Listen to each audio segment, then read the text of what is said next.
Struktura e posaçme kundër korrupsionit dhe krimit të organizuar ka reaguar për herë të parë ndaj debateve politike dhe nismave që synojnë sipas saj kufizimin e kompetencave të prokurisë së posaçme. Në raportin vjetor për vitin 2025, institucioni thekson se çdo ndërhyrje ligjore apo institucionale që synon të reduktojë mjetet procedurale dhe pavarësinë e tij do të ishte thellësisht shqetësuese. Sipas raportit, masa të tilla do të përbënin një rrezik serioz jo vetëm për funksionimin e kushtetutës, por edhe për vetë shtetin e së drejtës. Prokuroria e posaçme thekson se sfida kryesore mbetet hetimi i krimit të organizuar dhe ndjekja penale e zyrtarëve të niveleve të larta. Në dokument evidentojnë gjithashtu se retorika politike dhe presioni mediatik mund të ndikojnë negativisht në perceptimin publik për institucionin, por edhe në autoritetin e tij. Sipas pak, këto qëndrime mund të shërbejnë si faktor që nxjerrë rritjen e kërcënimeve nga grupet e krimit të organizuar ndaj prokurorëve dhe hetuesve. Raporti sjell edhe të dhëna statistikore mbi mënyrën se si janë nisur hetimet gjatë vitit 2025.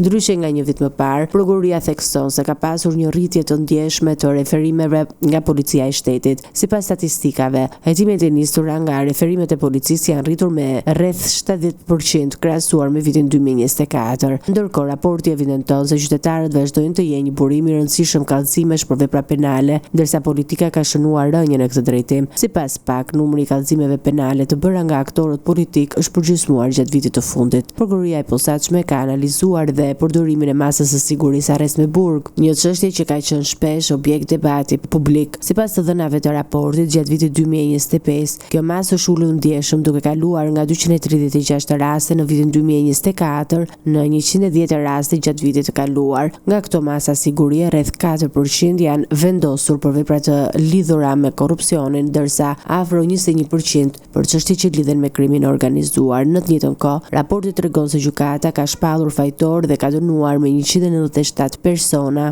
prej të cilëve 108 për vepra që lidhen me korrupsionin dhe shpërdorim të tyre. Megjithatë, në disa raste gjykata nuk ka pranuar akuzat e prokurorisë. Sipas raportit, 21 persona janë shpallur të pafajshëm duke rrëzuar në këto raste pretendimet e organit të akuzës. Një tjetër element i rëndësishëm i raportit lidhet me përdorimin e përgjimeve në SPAK. SPAK pranon se gjatë vitit 2025 janë përgjuar rreth 3004 pajisje telefonike, nga të cilat 1738 me vendim gjykate, ndërsa pjesa tjetër me autorizim të prokurorit ose përmes vendimeve për zgjatjen e përgjimeve. Sipas prokurorisë së posaçme, telefonat celular dhe të dhënat e tyre vijojnë të përbëjnë pjesën më të madhe të provave në hetimet penale, duke zënë rreth 70 deri në 75% të totalit të pronave të administruara. Në fund të raportit, SPAK evidentoi dhe disa çështje që mbeten ende pas zgjidhje, ndër të cilat është edhe statusi i prokurorëve pas përfundimit të mandatit të tyre, një temë që sipas institucioneve kërkon zgjidhje ligjore dhe institucionale.